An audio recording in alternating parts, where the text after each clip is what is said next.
Bom dia, turma. Bom dia, professor. Nosso grupo é o segundo. Nós ficamos responsáveis por falar sobre a independência do Poder Judiciário e suas garantias. Nosso grupo é composto por Jennifer Silva, Gabriela Ferreira, Gabriela Borges, Júlia Andreucci, Ideli Vieira, Jéssica Teodoro, Jonatas Belchior, Carita Lopes e Marana Lemes. A posição do Poder Judiciário, como esse guardião da liberdade e dos direitos individuais, só pode ser preservado através da sua imparcialidade e independência. Por isso é tão importante que nesse estudo desse poder do Estado, a análise das garantias que a Constituição institui para a salvaguarda daquela imparcialidade, aquela independência. Algumas garantias, elas dizem respeito ao Poder Judiciário, servindo para resguardá-lo do poder de outras influências. Outras dizem respeito especificamente aos órgãos do Judiciário e particularmente aos juízes. Essas garantias, elas correspondem à denominada independência política do poder e de seus órgãos. Ela se manifesta no autogoverno da magistratura, nas garantias da vitaliciedade, na inamovibilidade e irredutibilidade de vencimentos. Também na vedação do exercício de algumas atividades que garantem às partes a imparcialidade do juiz. Além dessa independência política, existe ainda a independência jurídica dos juízes. Ela retira o magistrado de qualquer subordinação hierárquica no desempenho da sua atividade. O juiz, ele se subordina somente à lei, sendo livre na formação de seu convencimento e em observar os ditames da sociedade. A hierarquia dos graus de jurisdição nada mais traduz do que uma competência de derrogação e nunca uma competência de mando da instância superior sobre a inferior. A independência jurídica, porém, não exclui a atividade censória dos órgãos disciplinares da magistratura sobre os certos aspectos da conduta do juiz. Com efeito, as garantias da magistratura se reportam aos princípios da separação de poderes, que nada mais é senão uma divisão de funções entre os órgãos estatais, conforme a Constituição, no artigo 2º. São poderes da União independentes e harmônicos entre si, o legislativo, o executivo e o judiciário. Assim, ao menos no que tange o aspecto formal e constitucionalmente determinado, o Poder Judiciário é independente. Inclusive, desfruta da autonomia administrativa e financeira para gerir seus recursos particulares, além do poder de exercer a jurisdição.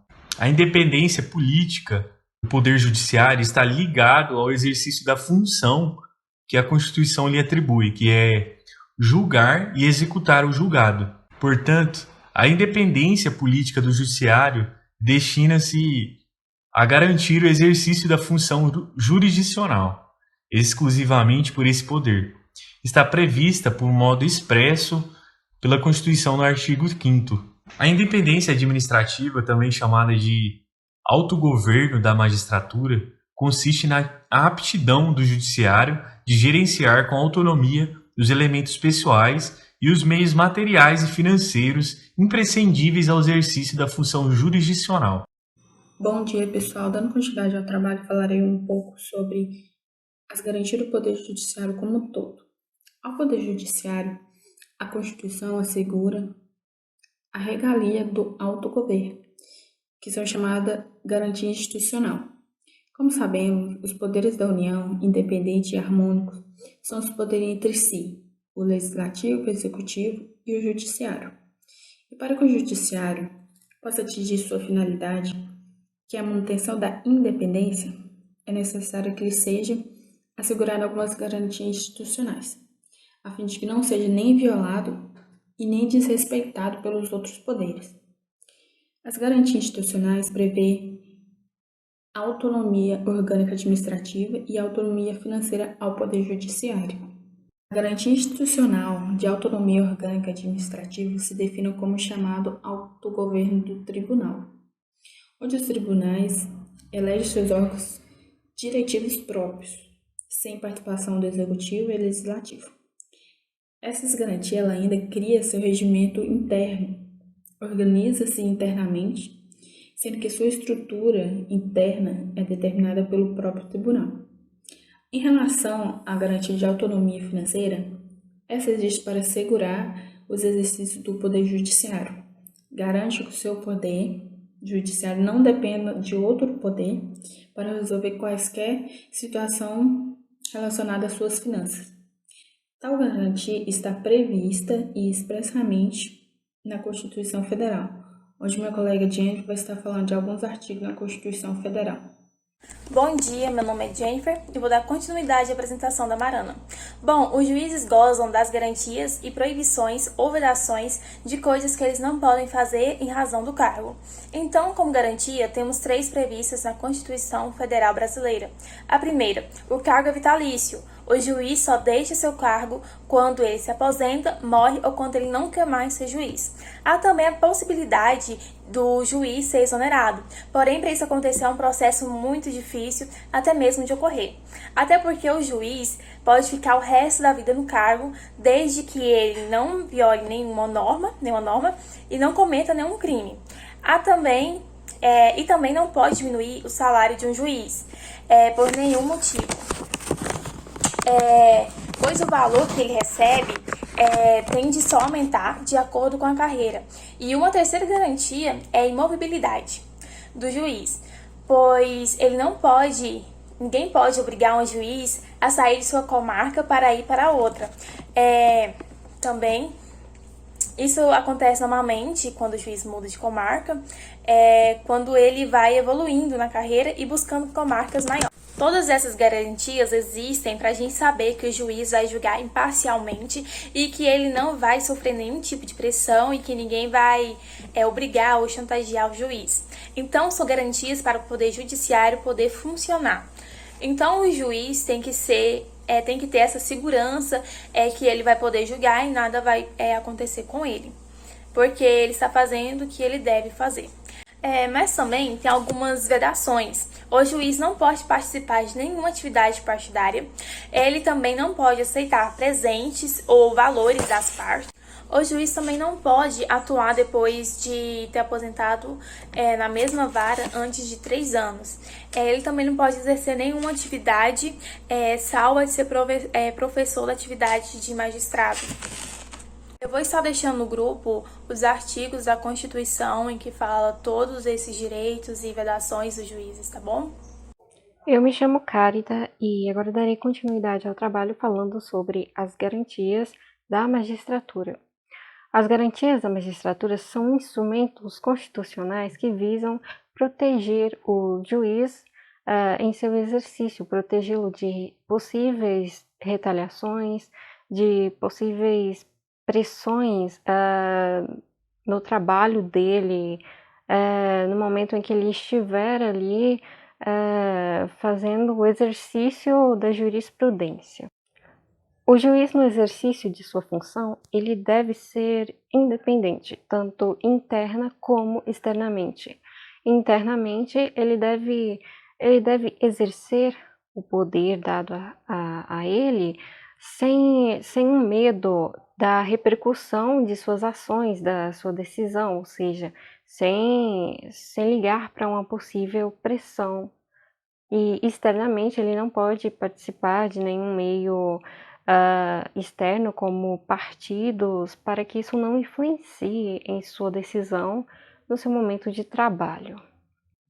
O engrandecimento do caráter do magistrado é imprescindível, porque as garantias elas não irão funcionar sozinhas, sem um caráter de exemplo do magistrado, do juiz. Assim, mediante uma conduta independente, o juiz ele estará apto a legitimar-se a si mesmo e ao poder judiciário. A atividade jurisdicional ela se encontra ligada à legalidade, ou seja, mesmo o juiz sendo independente, ele não poderá ficar isento de responder por seus atos, ou seja, ele deve ficar muito atento a isso, porque a legalidade também cabe às ações do mesmo. Outra nota característica do exercício da magistratura é a imparcialidade. A imparcialidade ela, como o próprio nome já diz, não significa que o magistrado seja neutro. Ele não é neutro, ele não pode e não deve ser neutro. Isso se trata de um mito para manter uma espécie de conservadorismo, porque o ser humano ele não está apto de sofrer com influências externas, ideológicas, políticas. Dito isto, vamos para as garantias da magistratura. De acordo com o artigo 95, os juízes eles gozam das seguintes garantias. São 3 no total. A primeira é a garantia da vitaliciedade. A segunda é a garantia da inamovibilidade. A terceira e última é a da irredutibilidade de vencimentos ou irredutibilidade de subsídios. A primeira diz respeito a 2 anos após a assunção do juiz no seu cargo, ninguém poderá retirá-lo de lá. Ele estará no seu direito vitalício de permanecer ali naquele cargo até quando ele quiser. Ele somente o perderá em decorrência de uma sentença judicial transitada em julgado. A segunda garantia, que é a da inamovibilidade, consiste em que o juiz ele não poderá ser removido do seu cargo sem antes uma prévia afirmação, sem antes uma prévia consulta a ele. Ele não poderá sair se ele não quiser, a não ser que haja um interesse público maior, 2% dos votos da sociedade e mais de 2/3 assim, do voto dos tribunais. Bom dia. Primeiramente, irei falar sobre a vitaliciedade e a inamovibilidade. A vitaliciedade é uma das primeiras garantias do magistrado, que quer dizer que não pode perder o cargo, exceto quando houver sentença judicial deliberado em processo contencioso. A diferença entre vitaliciedade e a estabilidade dos demais funcionários públicos contestado na Constituição Federal, no artigo 41, parágrafo 1º, diz: são estáveis após 3 anos efetivos e poderão perder o cargo por sentença judiciária ou por procedimento administrativo, através de uma avaliação periódica de desempenho assegurada pela ampla defesa. No caso dos vitalícios, poderão perder sem exceção por sentença judicial, como diz no artigo 26, inciso 2 da Lei Orgânica do Magistrado Nacional, que se encontra vetado. Porém, no artigo 95, inciso 1, podemos encontrar sobre a perda de cargo dos juízes. Encontra-se nesse mesmo artigo 95 da Constituição Federal, o magistrado é vedado de receber e exercer cargos ou títulos. Como esse juiz garante a sua vitaliciedade? O juiz de primeiro grau garante a vitaliciedade após 2 anos de exercício do cargo, podendo, durante esse período, perder o cargo por decisão tribunal em que estiver vinculado. Consta-se no artigo 95, inciso 1. Pela emenda constitucional número 20 de 1998, no artigo 40, inciso 1, 2 e 3, que diz que os magistrados aposentados com proventos proporcionais ao tempo de contribuição é quando o caso é de invalidez permanente e compulsoriamente a 70 anos de idade, exceto quando se decorrente acidente em serviço, moléstia profissional ou doença grave, contagiosa ou incurável, que são especificadas em lei. Porém, o magistrado ele pode escolher aposentadoria voluntária. E como seria? O magistrado poderá aposentar voluntariamente após 10 anos de efetivo em serviço público e 5 anos no cargo efetivo que se dará a aposentadoria, porém, seguindo alguns critérios, os seguintes. Primeiro, 60 anos de idade e 35 de contribuição se for homem, e 55 anos de idade e 30 de contribuição se for mulher. Também pode ser 65 anos de idade se for homem, 60 anos de idade se for mulher, com proventos proporcionais ao tempo de contribuição. Agora falaremos sobre a garantia da inamovibilidade. O que é essa garantia? Essa garantia quer dizer que o magistrado não pode ser removido de um lugar para o outro sem o seu consentimento. Inclui-se na inamovibilidade o grau, a sede, a comarca ou a seção judiciária, o cargo, o tribunal e a Câmara. Não há exceção em caso de promoção, sendo então pode acontecer sem o consentimento do magistrado, ou seja, não pode ser promovido sem a sua vontade. Em caso de remoção ou disponibilidade do magistrado, em que o caso é interesse público, acontece uma votação. Essa votação deve ser pela maioria absoluta no respectivo tribunal ou do Conselho Nacional de Justiça, assegurada pela ampla defesa. No artigo 93, inciso 8. Por fim, segundo Rocha, 2009, a inamovibilidade é uma forma de impedir que os processos sejam retirados da competência de um órgão, com o objetivo de sonegar o julgamento do juiz desse órgão. Porém, essa garantia não impede a transferência do juiz quando o interesse é público. Dessa forma, deve ser votado pela maioria dos membros efetivos do tribunal competente ou do Conselho Nacional de Justiça. Olá, bom dia. Meu nome é Gabriela Ferreira Silva e o tema que eu vou estar falando é a irredutibilidade de subsídio, que é a terceira das garantias conferida aos membros do Poder Judiciário, que se encontra no artigo 95, 3 da Constituição. Essa garantia significa que o magistrado não pode ter seu subsídio reduzido, inclusive por medida geral, respeitando os limites máximos expressos no artigo 37, inciso 10 e 11. E no parágrafo único do artigo 95, diz que o juiz é vedado de 5 coisas. A primeira, exercer ainda que em disponibilidade outro cargo ou função, salvo uma de magistério. 2. Receber a qualquer título ou pretexto, custas ou participação em processo. 3. Dedicar-se à atividade político-partidária. 4. Receber a qualquer título ou pretexto auxílios ou contribuições de pessoas físicas, entidades públicas ou privadas, ressalvadas as exceções previstas em lei. 5. Exercer a advocacia no juízo ou tribunal do qual se afastou antes dos decorridos 3 anos do afastamento do cargo por aposentadoria.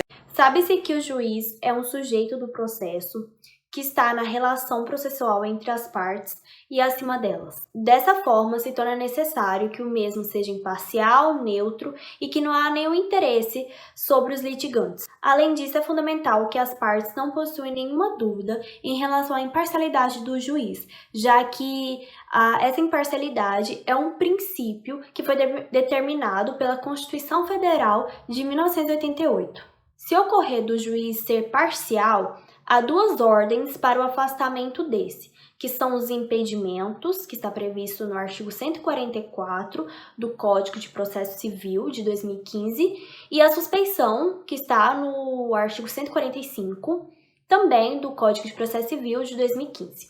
De acordo com o jurista brasileiro Guilherme de Souza, em seu livro Código de Processo Penal Comentado, na página 298, retrata sobre a diferenciação da suspeição e dos impedimentos. O mesmo diz: divide-se essa modalidade de defesa contra a parcialidade do juiz em exceção de suspeição propriamente dita, quando há um vínculo do julgador com alguma das partes, amizade íntima, inimizada capital, sustentação de demanda por si ou parente, conselhos emitidos, relação de crédito ou débito, tutela ou curatela, sociedade, ou um vínculo com o assunto debatido no feito, por si ou parente seu que responda por fato análogo.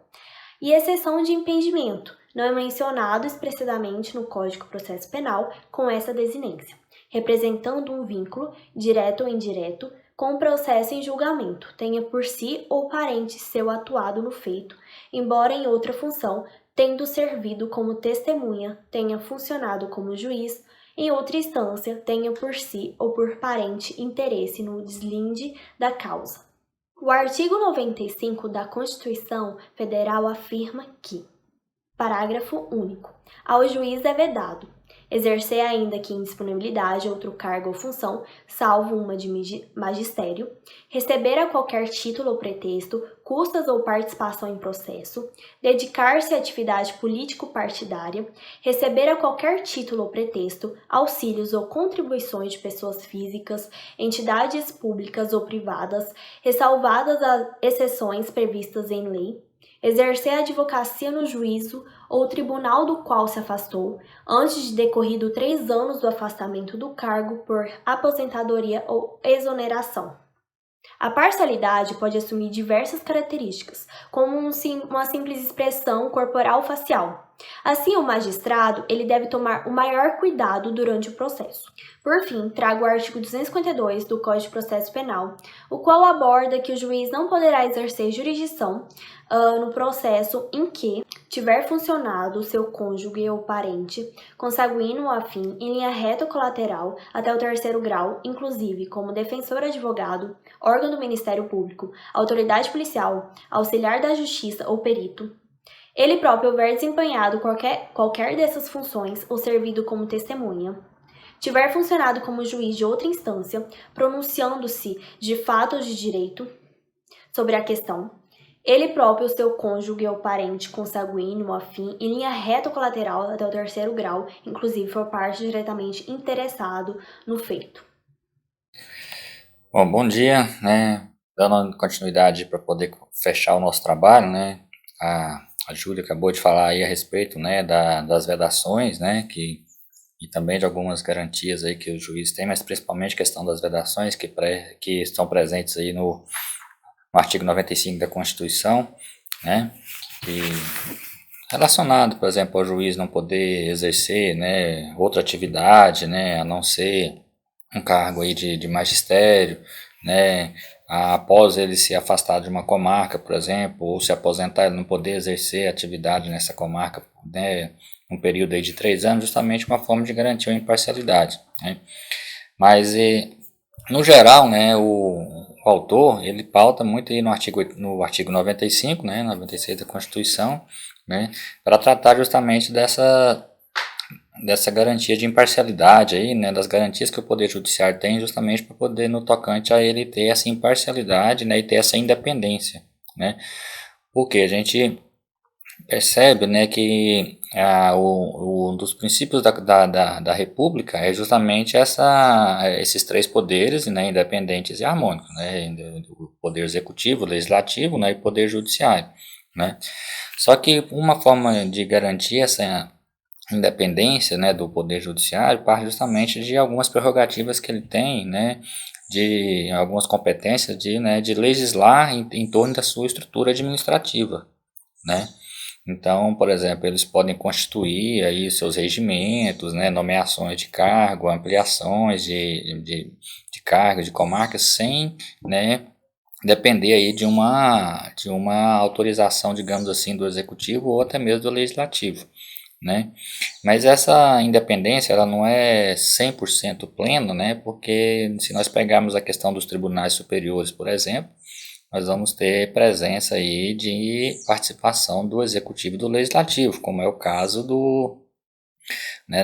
dos ministros do Supremo Tribunal Federal, que eles são indicados pelo Executivo, passam por uma sabatina pelo Legislativo para depois compor, a cúpula, digamos assim, do poder Judiciário, Mas por que o Poder Judiciário ele tem que ter uma certa autonomia, digamos assim, autonomia política administrativa, Porque ele é um órgão que depende, digamos, quase que ele tem que ser um órgão que depende de imparcialidade. Então, se ele começa a ter muita intervenção política, isso acaba carregando ele de parcialidade, e os processos decisórios podem sofrer vícios, Então, a gente percebeu aí nos últimos anos, inclusive, por exemplo, tentativas aí, de intervenções, no judiciário, algumas ações do judiciário também tentando intervir, digamos assim, no legislativo, no executivo, né,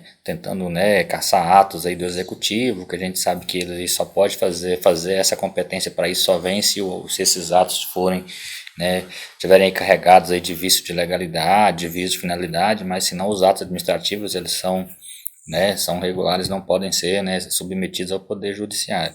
Né? Mas então a gente percebe aí, né, alguns acontecimentos aí, né, onde o juiz muitas vezes extrapola o limite da lei, né, enquanto na verdade, né, o judiciário tem que pautar única e exclusivamente naquilo que está previsto em lei, né, então ele não tem autonomia para legislar sobre, né, sobre atos aí que sejam relacionados aí fora da sua esfera administrativa, né, então ele tem poder para fazer a sua normatização interna, né, mas as normas gerais, isso aí parte do legislativo, né, e também do executivo através aí de alguns decretos aí, portarias que servem de base para o cidadão comum. Mas o juiz ele não pode legislar, né, ele tem autonomia justamente para decidir, inclusive, né, não passa pela mesma hierarquia, né, que nós servidores ou, né, integrantes aí dos outros poderes precisam passar, né? Por exemplo, o servidor público ele tem uma hierarquia a seguir, né? Inclusive, né, os processos de nomeação, de demissão, os procedimentos são diferentes, né? Enquanto o juiz, né, através da sua vitaliciedade, por exemplo, ele só pode ser, né, destituído do cargo através de uma sentença judicial transitada e julgada, né? Enquanto o servidor comum, digamos assim, que não seja um magistrado, né, ele passa através de um processo administrativo, ele pode sofrer uma pena de demissão, né? Então, ou seja, são algumas garantias, né, que eles têm a mais, digamos assim, né, no sentido de, né, garantir que eles trabalhem também com imparcialidade, né, ou seja, redutibilidade de benefícios, né, então uma série de situações aí, né, que eles acabam levando um certo privilégio comparado ao servidor comum, né, ao trabalhador comum, integrante da administração pública comum, justamente para garantir essa imparcialidade, né. Agora, se todos usam desse poder para poder, né, realmente agir com imparcialidade, né, é outra história que a gente precisa refletir, né, só a gente pegar, por exemplo, algumas ações que a gente tem percebido nos últimos anos aí, para a gente, né, refletir se realmente, né, não está havendo intervenção, né, do executivo, do legislativo no judiciário, se o judiciário também não está agindo, né, de ofício aí em ações que fogem da sua competência, tá?